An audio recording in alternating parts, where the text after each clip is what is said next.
Welcome back to Wizard Supercoach.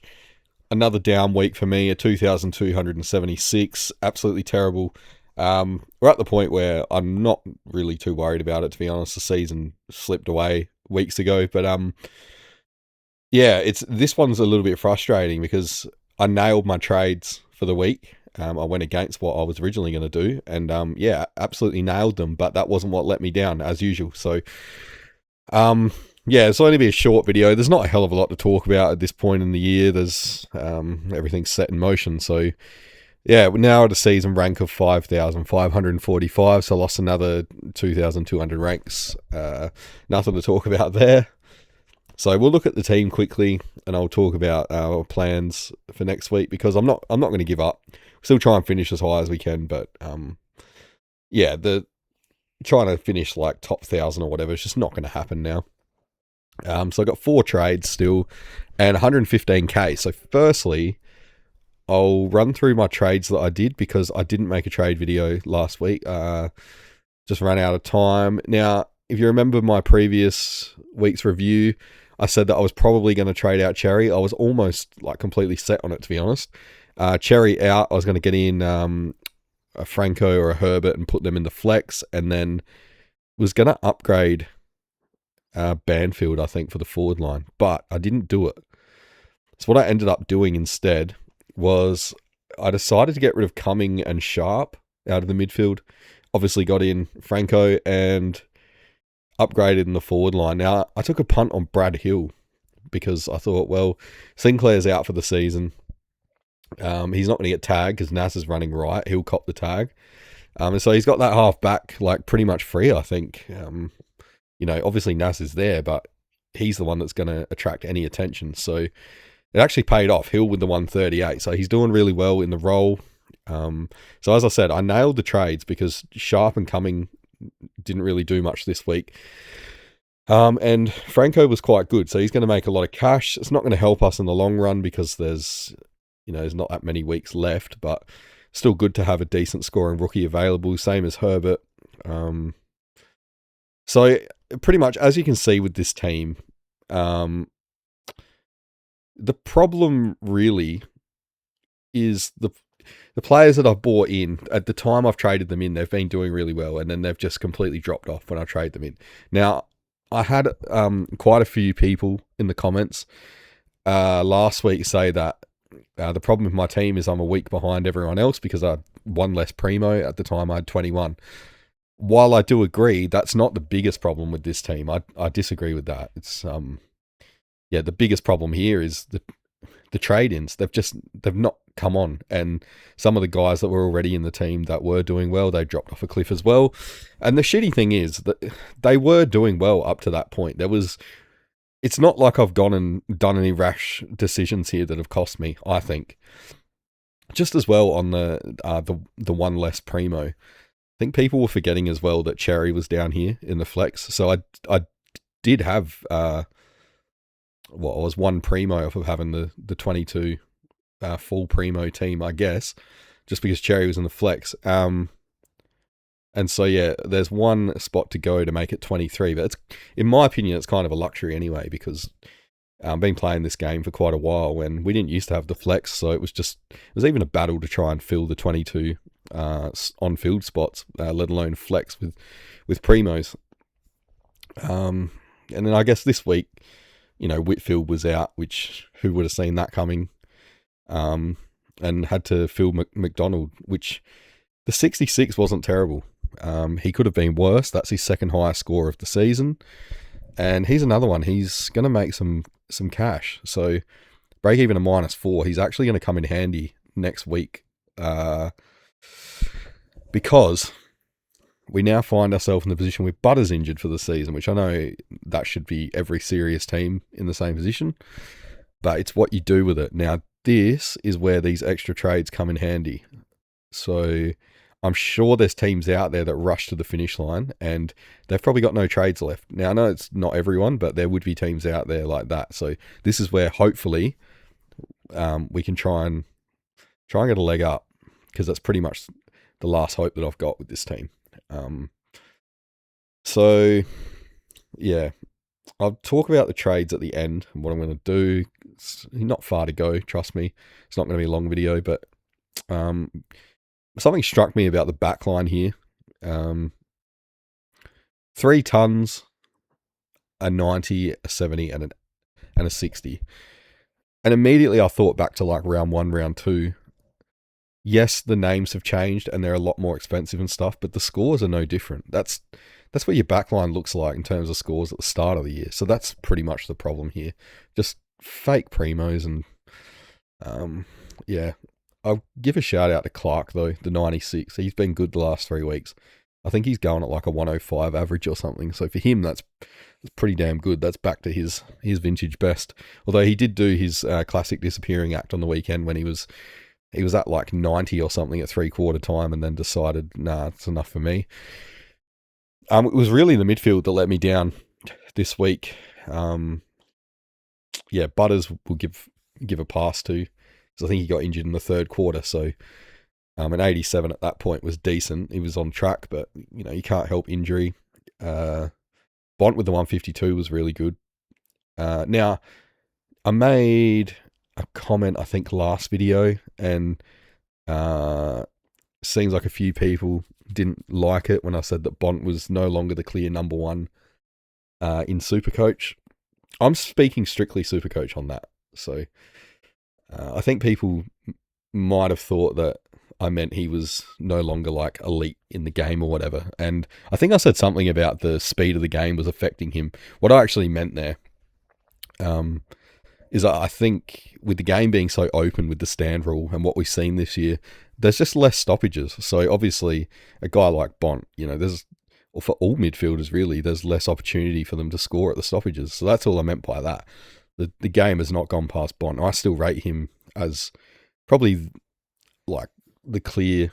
I still think he's a clear number 1 mid in the game. If not, he's top 2. But in terms of Supercoach, just looking at the numbers, he's not the clear number 1 anymore, and that's all I meant. So yeah, the comments are interesting though. I guess sometimes things get taken the wrong way, but it was interesting to see how many people jumped on that. Yeah, so another thing really hurting me here is the Gold Coast players. So having 3 of them, Anderson had a really good 7 weeks there, but either side of that, he's been shit. And Miller's just been like, he was so consistent up until the week that I got him in, and he's just been crap ever since. He's given me like 70s and stuff. I think I got 190 out of him. But you can tell here by looking at his scores, like the exact week I got him in. So he got the 108 against Brisbane, and then I got him in because he's been good to that point.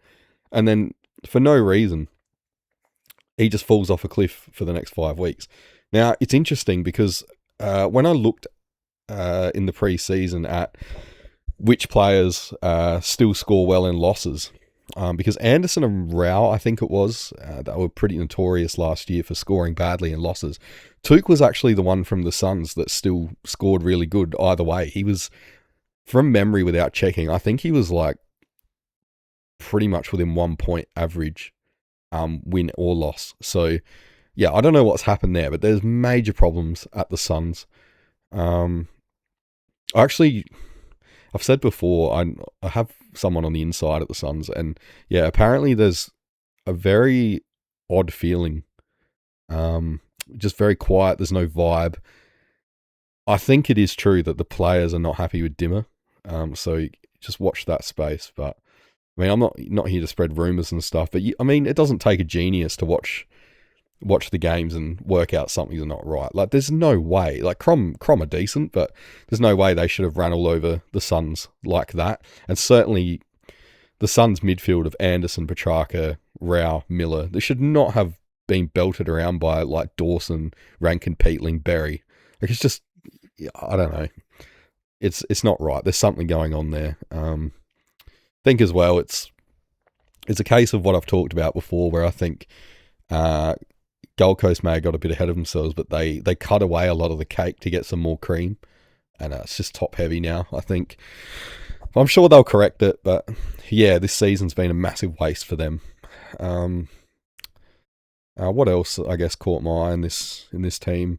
I'm not going to go through like I normally do and talk about every player. Merritt, no CBAs, not at half back because Roberts is back, so that's not good at all. I saw Solomon talk about him after the game, and he said, he's entitled to a quiet game and stuff every now and again. But come on, Solomon. Like, if your best player, and I think Merritt still is their best player, is getting 11 possessions, chuck him in the middle in his best position. Like, try and get him into the game. It's just bizarre. I really doubt he's going to be there next year. Maybe that's why they're kind of just looking past him. But Merritt's been the ultimate professional. He's performed all year, and can't say the same for a lot of Essendon players. So yeah, it's kind of weird. But on the flip side, Durham, another killer game from him. So yeah, really good. I think it's about it. Oh, the Cherry one.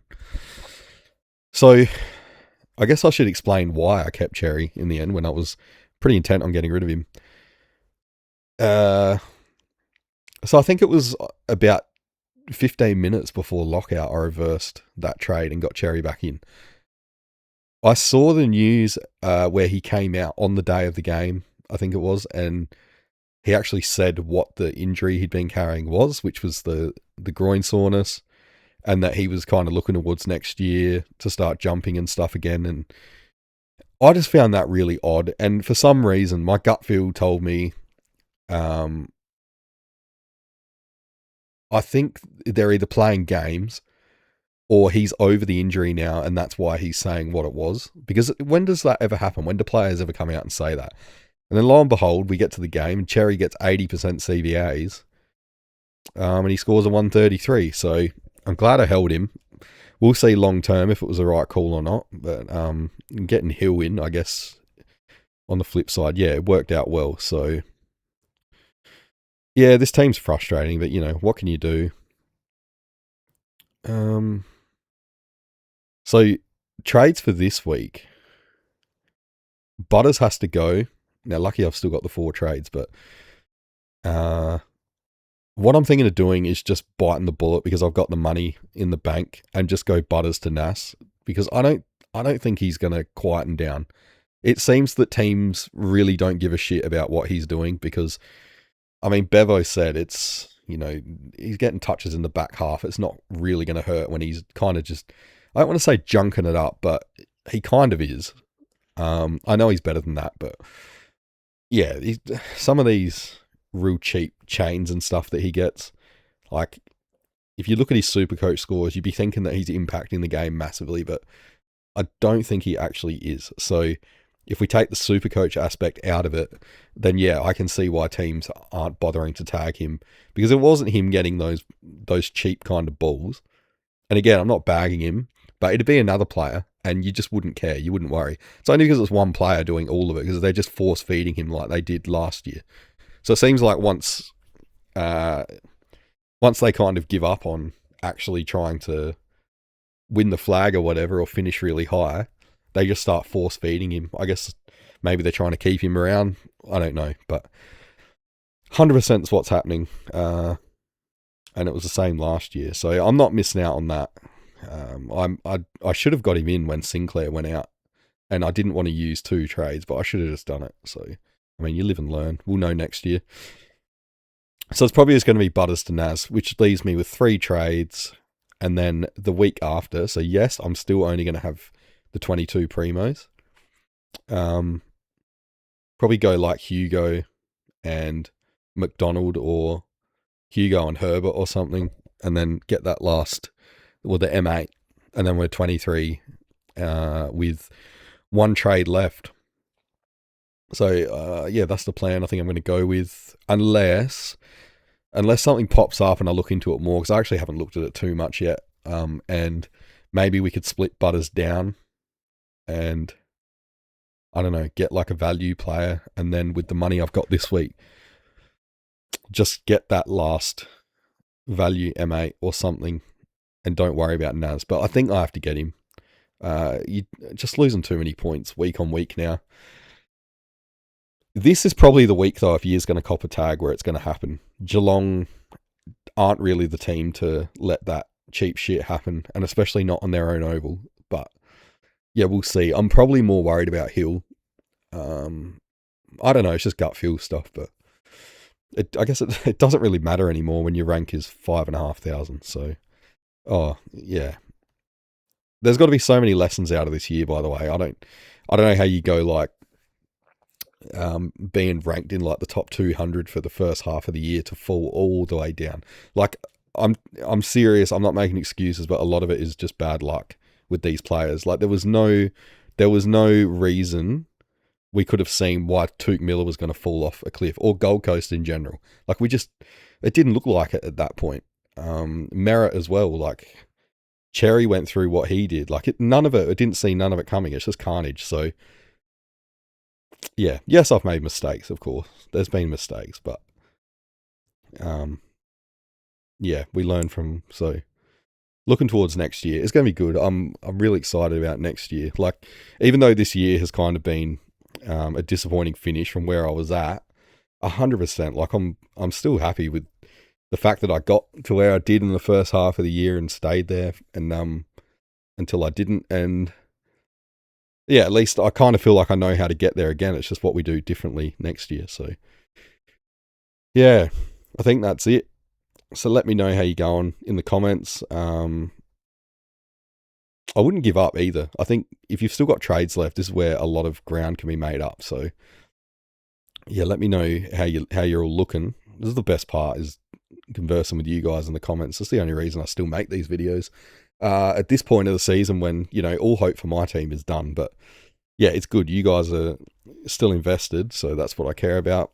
And I'm really just looking forward to the research videos in the preseason. That's when I really get into it. So yeah, I don't know if I do a trade video this week. I mean, I'll try. It's just whether I'm going to get time. Got a pretty hectic week coming up. But yeah, whatever I do, I'll see you in that one. So thanks for watching.